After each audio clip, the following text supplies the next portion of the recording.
Buset bro, lo ngapain di situ? Biasa ngerjain tugas, ya mana banyak banget lagi tugasnya. Buset, emang tugas apaan sih? Deadline-nya kapan? Ini tugas media BK, ya deadline-nya masih minggu depan sih sebenarnya. Alah, masih lama itu mah. Ayo main aja, nongkrong-nongkrong, nongki, santai, chill.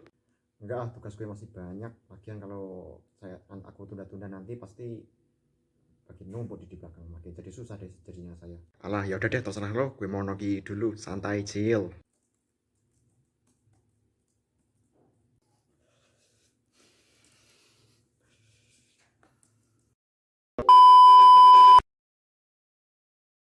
Ya, halo. Perkenalkan nama saya Putu Triwibowo, mahasiswa bimbingan dan konseling Universitas Negeri Yogyakarta angkatan 2021. Ya, jadi jangan ditiru ya adegan di atas sebelumnya karena hal itu termasuk dalam prokrastinasi. Nah, lalu sebenarnya apa sih itu prokrastinasi? Nah, prokrastinasi adalah perilaku menunda suatu pekerjaan. Nah, orang yang suka menunda pekerjaan itu disebut dengan prokrastinator. Nah, dalam dunia pendidikan istilah itu disebut dengan prokrastinasi akademik, di mana peserta didik sering menunda tugas sekolah.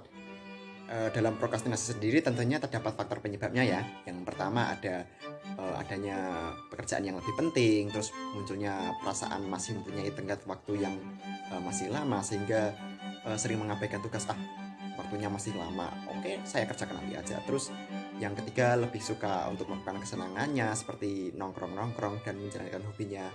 Alah, tugas masih lama, kita nongkrong dulu lah, chill. Terus yang keempat ada lingkungan yang tidak mendukung, seperti teman yang suka ngajak nongkrong nggak taat aturan atau lewat waktu, sering ngajak nongkrong lewat waktu. Nah, itu bisa menjadi faktor penyebab prokrastinasi. Dan yang kelima adalah jadwal pelajaran yang padat, atau bisa disebut jadwal pelajaran dan jadwal organisasi kegiatan ekstrakurikuler di sekolah yang padat. Nah, itu bisa menjadi pemicu terjadinya prokrastinasi akademik. Lalu siapa sih yang rentan terkena prokrastinasi akademik? Nah, siswa SMP, SMA, dan mahasiswa ini yang sering terjadi rentan untuk terkena perilaku prokrastinasi akademik. Nah, oleh sebab itu prokrastinasi akademik pastinya sangat akan mengganggu proses pembelajaran di sekolah maupun di kampus, dan itu berdampak pada prestasi akademik. Nah, agar terhindar dari prokrastinasi akademik, kita harus mengatur waktu dengan baik. Nah, dengan manajemen waktu yang baik dapat melatih kita untuk bergerak cepat dan berpikir tepat. Kita bisa memanage jadwal kita, mana yang lebih penting kita untuk prioritaskan, lalu kita kerjakan. Nah, hal itu juga dapat menghindari sih dari pola perilaku prokrastinasi akademik. Nah, lalu sebenarnya ada gak sih tips agar kita bisa terhindar dari prokrastinasi akademik, lalu kita bisa bergerak bergerak cepat, berpikir tepat? Nah, ada tipsnya. Yang pertama, kita membuat list prioritas dahulu. Kita tentukan kegiatan mana yang paling penting dan paling urgent bagi kita.